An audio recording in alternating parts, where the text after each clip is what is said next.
Bathtubs are medieval filth cauldrons. Pass. Yeah, it's a waste of money, Jess. I'm not interested in simmering in testicle tea for 20 minutes. Welcome to MsMojo, and today we're counting down our picks for the top 10 savage moments on New Girl. Cece just texted me a smiley face. Is that bad?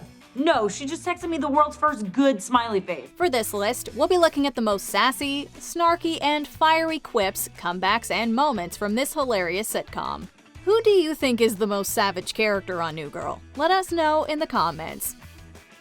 Number 10. Winston's haunted by Nick's finances. Nick often made unconventional life choices, usually due to his mistrust of others or simply because he hadn't yet learned to act like an adult. I was just checking your credit score and I got this number that's crazily low, so I'll try again. Don't bother, I'm sure it's right. Seriously? Are you kidding me? $250? You get $150 just for being alive. On this occasion, he's unable to buy a cell phone because his credit score is outrageously low. Jess tries to ease the blow by convincing him that being phoneless can be a unique quirk. But Winston offers a different, more scathing perspective. The exact reason I got rid of my phone. You were denied a cell phone because you have the credit score of a homeless ghost. He might have even been generous with his ghostly comparison. His follow-up that Nick weighs more than his credit score had us gasping and giggling simultaneously. How I got here doesn't matter. You weigh more than your credit score. I'm here now, and I'm loving it. Nick might be happy to live this phantom existence, but Winston's even happier to resuscitate his sense of reality. Number 9. Cece helps Winston prank his cheating girlfriend. There's nothing quite like a Cece and Winston mess around, but this one was brutal. She posts a picture with a hot guy. You post a picture with a hot girl. When the latter character suspects his girlfriend Casey's cheating on him, the former offers some advice that ultimately backfires. Casey saw the picture. Oh, great. You're welcome. And she instantly broke up with me. Feeling responsible, she tries to talk him through his feelings, which quickly escalate. At first, Cece's reluctant to follow through on Winston's crazy scheme, but she relents. I really wish I didn't have to be the one to tell you this, but Winston is dead. And after seeing Casey with another man, she fully commits. The result is savage. She lets Casey believe that she's to blame for Winston's passing, making her cry as planned. He then jumps out and reveals it's all just a joke.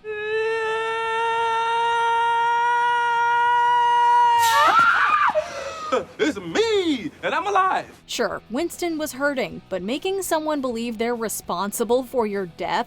It really doesn't get more ruthless than that. Number 8. Schmidt's horrified by saucepan egg pie.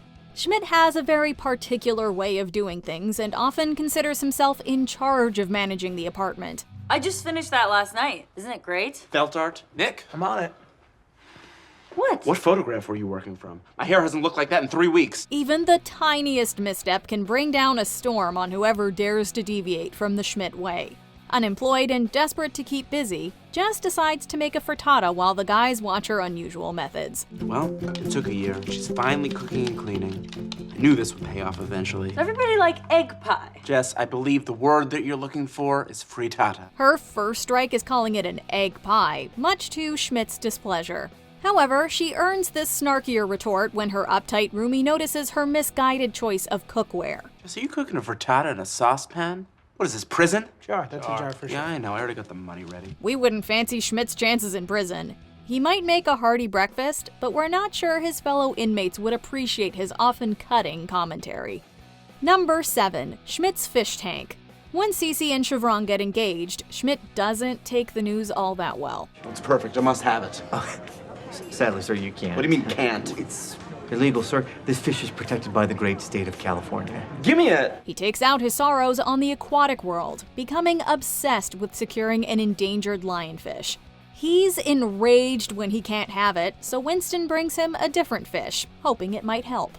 It doesn't, but it does give us one of the funniest lines of the episode and arguably the entire series. Check it out, Schmidt. I got you a clownfish. I don't want some janky freshwater bitch fish, Winston. Jess is afloat with her own drama, but still makes time to throw shade at Schmidt when he brings home an aquarium, comparing him to a poor Bond villain. Schmidt, an aquarium? When did you become a Bond villain that couldn't afford not to live with roommates? While getting stung by a jellyfish undoubtedly hurts more, Jess's quip probably comes in a close second. Number 6. Nick accuses Jess of being a gold digger. Jess finds herself attracted to Nick after he displays an ounce of responsibility. I think Nick being ambitious and driven about the bar is making me want him more. Is that like a thing? No. No woman's ever been attracted to power and success. He's doing it to impress his boss, but she doesn't figure that out until later. She spends most of the episode trying to avoid her feelings, and a painful accident ensues. While on painkillers, she tells Nick she wants him, and he wonders if it's genuine or just the meds talking.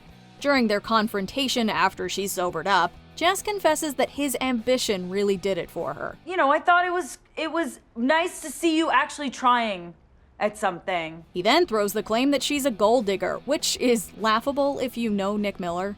Even Jess is astounded by this audacity, delivering this barbed dig in exasperation. You're a freaking gold digger, Jess. What? I think that's what you just said. If I were a gold digger, do you think I'd be interested in you? I would be the worst gold digger in the world. You're a friggin' gold digger. No, I'm not. It's unabashedly honest, but it all works out in the end. Number 5. Caroline can't be compared to a summer's day. A lot of the time, when people break up, it's for a good reason. Oh, I'm actually looking for an apartment. It's for Caroline. She's looking for a new apartment. She asked me if I wanted to move in with her, and I'm thinking about it. So often, getting back together is, well, not advisable. Still, Nick's content to rekindle the flame with Caroline, despite everyone else's better judgment.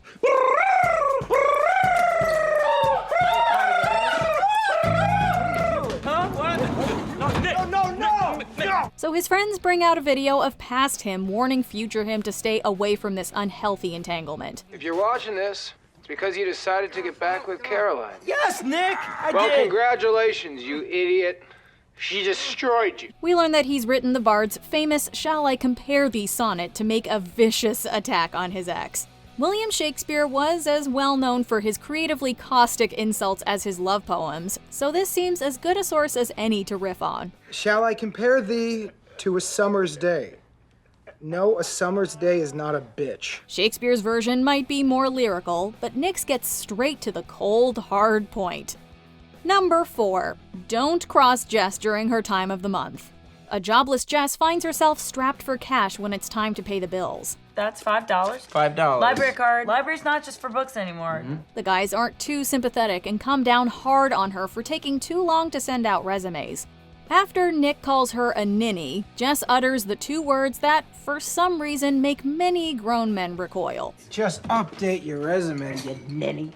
Did you call me a ninny? Yeah, I called you a ninny because you're acting like a ninny, you ninny. Don't call me a ninny. I'm PMSing. No. She explicitly describes PMSing feels, no longer holding back and ignoring the guy's reactions. Hurts. I feel like I've laid 1,000,000 eggs and they're all hatching. I feel like I want to murder someone and also I want soft pretzels. In a matter of seconds, the cute, quirky, fun-loving gal we all love starts threatening her roommates with Ken doll makeovers if they dare cross her. I've had it. If any of you cross me, I'm gonna kick the testicles clean off your body. Clean off. You look like Ken dolls down there because that's where I'm at right now. Shots are fired, and only Nick's brave, or stupid enough to come back for more.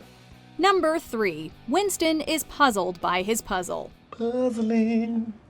Winston is about to do some puzzling. About to get into some puzzle troubling. In the season 3 premiere, Winston decides to tackle a jigsaw puzzle, and it quickly takes over his life. His timing couldn't be worse for Schmidt, who's looking for a replacement BFF after Nick and Jess run off to Mexico. Winston, what can I do for you? Don't talk to me that much. Never lie to me and never, ever touch my puzzle. The pair soon learn that Nick was the glue holding their friendship together, and without him, things get tense. This begins when Winston naively asks Schmidt a poorly thought out question, and Schmidt wastes no time barking back. Hey, Schmidt, what do you think it's gonna look like? What do I think it's going to look like? Yeah, the puzzle. Winston, it's on the box. The picture's on the box. It's a Japanese garden. Poor Winnie the Bish was excited to get started, and his buddy just had to rain on his parade. Schmidt doesn't stop there, throwing out a particularly harsh comment later on. Here's some truth for you, okay? You're terrible at puzzles. Worst I've ever seen by a mile. What do you have, fly vision? Look at this puzzle. It's ages 6 and up. You're up, Winston. You are way up. He might have a point, but did he need to be so mean? This is a corner piece, Winston. How do you not see that? What are you, blind? I'm so sorry. Actually, a blind man could feel the smooth edges of a corner piece. Number 2, the wood of poor people and outhouses. Remember how we said that Schmidt was rather controlling over everything that happened in the loft? I can't take this right now. What, do we live in a pawn shop? Well, that includes what furnishings are permitted and which should be left by the curb. When Jess brings home a fine-looking cabinet she found on the street, he has some strong and scrupulous opinions over its composition. Can you believe I found this on the street? Who would want to throw this away? A blind man who suddenly recovered his sight?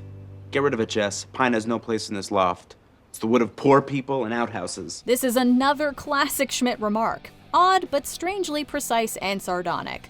Still, she doesn't yield, so he pulls out the big guns, cautioning her that he will ban high-waisted shorts again. I'm just asking you, please, don't push me, because I'll have to reinstate my ban on high-waisted shorts. You would not dare. Jess still refuses to back down, and Schmidt eventually breaks the hutch, which is arguably the most ferocious move of them all. Before we unveil our top pick, here are a few honorable mentions. Cece and Schmidt's first meeting was no laughing matter. It's love at first sass for Schmidt. Are you warm? I'm a little warm right now. Don't, Schmidt. All right. Oh, yeah, there it is. Please put your shirt back on.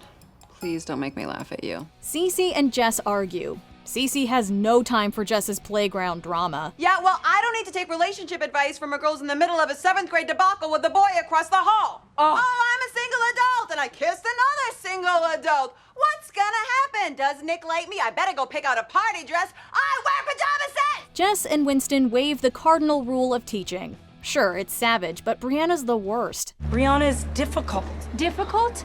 You're the one that sabotaged her project. Your daughter sucks. Okay, she is a demon seed, she is the spawn of Satan. And I do believe I speak for the entire human race when I say that people like her should not be building robots. The pogo conversation. These conversations would be best kept behind the other person's back. Highs can't be a pogo, okay? My koala claws, now that's a pogo. At least you can hide your pogo in a shoe. They make shoes for your penis. They're called pants. Tell me my pogo. Jessica, no. Tell me my pogo. You're a know-it-all. Huge know-it-all. Worst. Oh, I'm the worst. Winston can't believe he's the normal one. The man has a point, catty as it may be. Ain't no way in hell I got a cat brothel going on in my room and I'm the only normal person in this loft. Before we continue, be sure to subscribe to our channel and ring the bell to get notified about our latest videos.